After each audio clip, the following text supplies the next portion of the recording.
Hello friends, நீங்கள் கேட்டுக்கொண்டிருப்பது தேனருவி தமிழ் நாவல்ஸின் சாபமாய் வந்த என்னுயிரே. வாசிப்பது நான் உங்கள் பவஸ்ரீ அபி. அத்தியாயம் 38. ஆட்டோவில் பயணித்த அமுதா, விஜய், கலைச்செல்வி மூவரும் திருவிழா நடந்து கொண்டிருக்கும் மாரியம்மன் கோவிலுக்கு சென்று சேர்ந்தார்கள். விஜய் கெத்தாக முன்னே நடந்து செல்ல பெண்கள் இருவரும் அவனை பின்தொடர்ந்து சென்றார்கள்.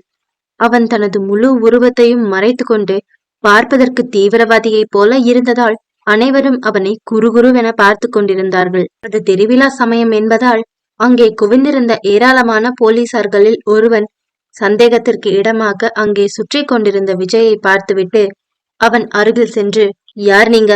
கோவிலுக்கு இப்படி ட்ரெஸ் பண்ணிட்டு வந்திருக்கீங்க?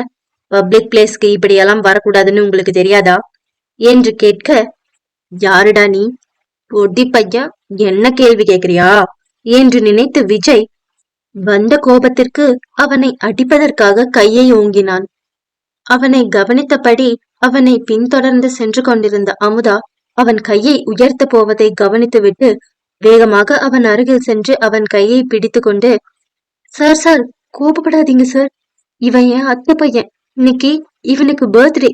பாவம், இவன் பர்த்டே அதுவுமா டைஃபாய்டு ஃபீவர் வந்துருச்சு. இப்போ கொரோனா கேசஸ் கொஞ்சம் வர ஸ்டார்ட் பண்ணி இருக்கிறதுனால டாக்டரு வெளியே எங்கேயாவது போனா கவர் பண்ணிட்டு போக சொல்லியிருக்காரு. அதான் நாங்க இவரை இப்படி கூட்டிட்டு வந்திருக்கோம். நீங்க எதுவும் தப்பா நினைச்சுக்காதீங்க. நாங்க இந்த ஊர்க்காரங்க தான். பிரசிடென்ட் கூட எங்களுக்கு தெரிஞ்சவர் தான். நீங்க வேணும்னா அவருக்கு கூட கால் பண்ணி என் பேரு அமுதான்னு சொல்லுங்க. அவர் உடனே என்ன கண்டுபிடிச்சிருவாரு. நான் கூட அவர்கிட்ட பேசுறேன் என்று அந்த போலீஸ்காரரிடம் அவசரமான குரலில் சொன்னாள். அமுதாவை மேலும் கீழும் பார்த்த அந்த போலீஸ்காரர் மேலும் அவர்களிடம் ஏதோ சொல்ல வர, அப்போது வெளியில் யாரோ ஒருவர் பூக்கடையில் நின்று கொண்டு பிரச்சனை செய்வதாக வாக்கி டாக்கியில் தகவல் வந்ததால், இதோ நான் உடனே வரேன் என்று சொல்லிவிட்டு அவர் வெளியில் சென்று விட்டார். அதன் பிறகு பெருமூச்சு விட்ட அமுதா விஜயின் கையை பிடித்து அவனை அந்த பெரிய கோவிலின் உள்ளே பிரம்மாண்ட தூணுக்கு பின்னே அழைத்து சென்று, சார், கோவிலுக்குள்ள இப்படியெல்லாம் இருந்தா எல்லோருக்கும் டவுட் வரதான் செய்யும். நீங்க தான் கேப் போட்டிருக்கீங்கல்ல, அப்புறம் எதுக்கு முகமூடி கொள்ளக்காரன் மாதிரி இப்படி ஒரு மாஸ்க்? இப்போ நீங்க போட்டு இருக்கிற கிளாஸ் மட்டுமே போதும். முதல்ல இந்த மாஸ்க ரிமூவ் பண்ணுங்க, இல்லைன்னா போற வரவங்க எல்லாம் நம்மள நிறுத்தி கேள்வி கேட்பாங்க என்று சொல்ல, இவ சொல்லி அத நம்ம கேக்குற அளவுக்கு ஆகிடுச்சு என்று நினைத்து கோப பெருமூச்சு விட்ட விஜய் அவள் சொன்னதை போலவே வெறும் தொப்பியையும் கண்ணாடியையும் மட்டும் அணிந்து கொண்டான். இப்போது அவனது முகத்தில் வெறும் 20% மட்டுமே வெளியில் தெரிந்தது. இந்த கூட்டத்தில் யாரும் அவனை அடையாளம் கண்டு கொள்ள மாட்டார்கள் என்ற தைரியத்தில் அவனை அழைத்து கொண்டு கோவிலுக்குள் நுழைந்தாள் அமுதா. சாமி தரிசனத்திற்கு செல்ல பெரிய லைன் நின்றது. அதை கவனித்த அமுதா, இவன் கண்டிப்பாக பொறுமையாக லைனில் நின்று செல்ல மாட்டான் என்று நினைத்து விஜயிடம் சொல்லிவிட்டு சென்று அவர்கள் இருவருக்கும் சிறப்பு தரிசனம் டிக்கெட் வாங்கி கொண்டு வந்தாள். அவள் 50 ரூபாய் டிக்கெட் வாங்கி இருந்ததால் நேரடியாக அவர்கள் பல மக்களை கடந்து நேராக கோவில் கருவறைக்குள் நுழைந்தார்கள். அங்கே அலங்காரத்தில் சாந்த ஸ்வரூபிணியாக திருவிழா நடக்கும் சந்தோஷத்தில் மாரியம்மன் சிலையாக அமர்ந்திருக்க, அந்த தெய்வத்தின் உருவத்தை கண்களில் பதித்து கொண்டு கண்களை மூடிய அமுதா, நான் வெற்றிய கல்யாணம் பண்ணிக்கணும்னு எப்பயும் நினைச்சதே இல்ல. அவனை கல்யாணம் பண்ணிக்கவே மாட்டேன்னு சொல்ற அளவுக்கு அவ ஒன்னும் மோசமானவனும் இல்ல. அவனை பத்தி நல்லா தெரிஞ்சதுக்கு அப்புறம் நானே அப்படி சொன்னா அது தப்பாயிடும். அது எங்க வீட்டுல இருக்கவங்களோட சேர்த்து அவனையும் ரொம்ப கஷ்டப்படுத்தும். எனக்கு வாழ்க்கையில முன்னேறி போக ஒரு வாய்ப்பையும் கொடுத்துட்டு இப்படி ஒரு இக்கட்டான சூழ்நிலையில என்னை மாற்றி விட்டுட்டியே அம்மா. எல்லாத்தையும் பண்றது நீதானே. இதுல என்ன பண்றதுன்னு எனக்கு சுத்தமா தெரியல. நீதான் என் வாழ்க்கைக்கு ஒரு பதில் சொல்லணும் என்று பிரார்த்தித்து கொண்டே இருந்தாள். தன் வாழ்வில் நடந்த சில கசப்பான சம்பவங்களுக்கு பிறகு தெய்வங்களின் மீது நம்பிக்கை வைப்பதை மறந்திருந்த விஜய் மனம் விட்டு கடவுளிடம் பிரார்த்திக்க கூட முடியாமல் அப்படியே வெறுமனே சாமி விக்கிரகத்தை பார்த்து கொண்டிருந்தான். அப்போது அம்மனுக்கு தீபாராதனை காட்டிவிட்டு வந்த ஐயர் அவன் கையில் வலுக்கட்டாயமாக குங்குமத்தை கொடுத்துவிட்டு சென்றார். அதை தன் கைகளில் ஏந்தி கொண்டிருந்த விஜய் என்ன செய்வது என்று தெரியாமல் தன் அருகில் நின்று கொண்டிருந்த அமுதாவின் கையை பிடித்து இழுத்து அவள் கைகளில் அதை கொட்டி விட்டான்.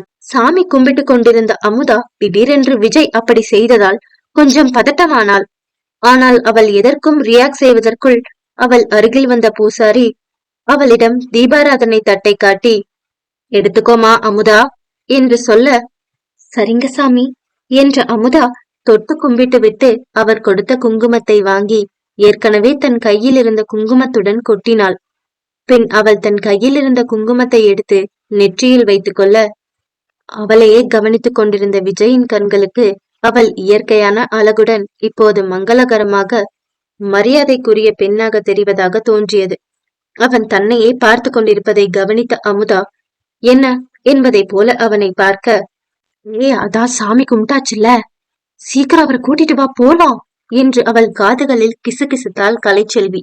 அதனால் விஜயை பார்த்து, இன்னும் கொஞ்ச நேரத்துல அன்னதானம் ஸ்டார்ட் பண்ணிடுவாங்க, அதனால வெளியே போனா கூட்டமா இருக்கும், சீக்கிரம் வாங்க சார் கிளம்பலாம் என்ற அமுதா அவன் கையை பிடித்து வெளியே அழைத்து சென்றாள். தன்னை விட சிறிய பெண் இப்படி அவன் என்னவோ திருவிழாவிற்கு வந்திருக்கும் சின்ன குழந்தை போல அவன் கையை பிடித்து அழைத்து செல்வதை ஆச்சரியமாக பார்த்தபடி அவள் பின்னே சென்றான் விஜய். அவனுக்கு இது எல்லாம் புதிதாகவும் ஆச்சரியமாகவும் இருந்தது.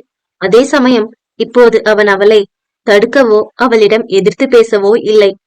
அவனது இறுக்கமான மனநிலையை மாற்றி மெல்ல மெல்ல அமுதா அவனை ஏதோ செய்து கொண்டிருந்தாள். அதை உணராமல் மரம் போல அவள் பின்னே சென்று கொண்டிருந்த விஜய் திடீரென்று அவள் கையை பிடித்து, எனக்கு பசிக்குது என்றான். உண்மையில் அவனுடன் சேர்ந்து அவர்கள் ஹாஸ்பிட்டலுக்கு எல்லாம் சென்றுவிட்டு வந்ததில் கிட்டத்தட்ட காலை உணவு நேரம் கடந்து இப்போது மதியமாகி இருந்தது. அவன் பசி என்று சொன்னவுடன் தான் அவர்களுக்கும் தங்கள் வயிறு சத்தம் எழுப்புவதை போல ஒரு உணர்வு ஏற்பட்டது. உடனே என்ன செய்வது என்று யோசிக்க தொடங்கிய அமுதா, பேசாம லஞ்சுக்கு இவரை வீட்டுக்கு கூட்டிட்டு போயிடலாமா? ஆனா அப்படி மட்டும் பண்ணா நான் தொலைஞ்சேன், அப்புறம் எனக்கே சோறு இல்லைன்னு சொல்லி என்ன வீட்டை விட்டு துரத்தினாலும் துரத்திடுவாங்க. கேப் புக் பண்றதுக்கு கூட காசு இல்லாம நானே இவரை ஆட்டோ பிடிச்சு கூட்டிட்டு வந்தேன். இப்ப பசிக்குதுன்னு சொல்றாரு, சாப்பிடுறதுக்கு என்ன பண்றது என்று சோகமாக சுற்றி முற்றி பார்த்து கொண்டிருந்தாள்.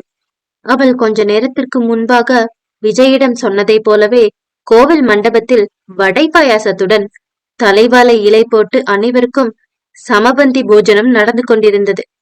அந்த ஊரில் உள்ள பெரும்பாலான மக்கள் அங்கே சாப்பிடுவதற்காக குவிந்து கொண்டிருந்தார்கள்.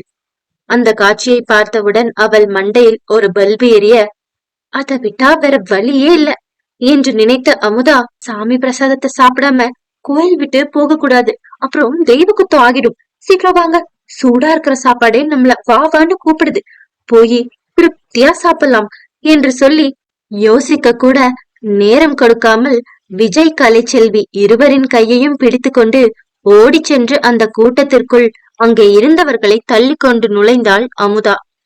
விஜய் இந்தியாவின் ஷைனிங் ஸ்டார்.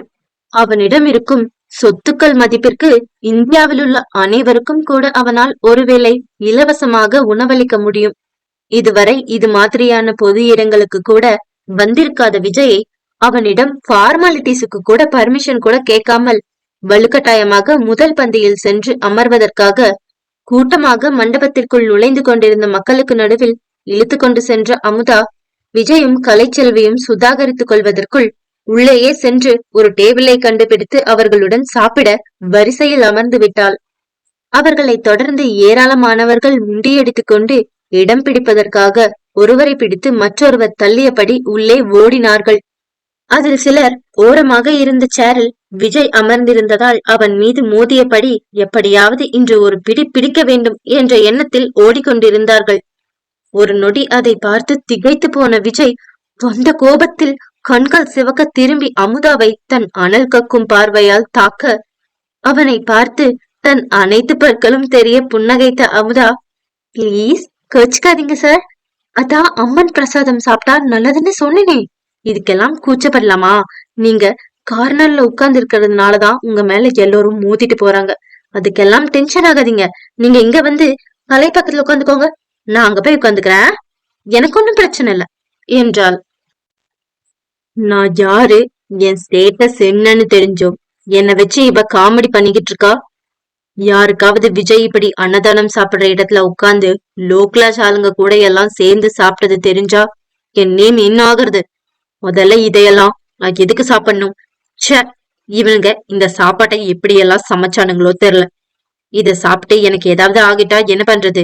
இவள வச்சுக்கிட்டு தெரியாம இவகிட்ட பசிக்குதுன்னு சொல்லிட்டேன். அந்த பாவத்துக்கு என்னை இங்க கொண்டு வந்து மாட்டி விட்டுட்டான்.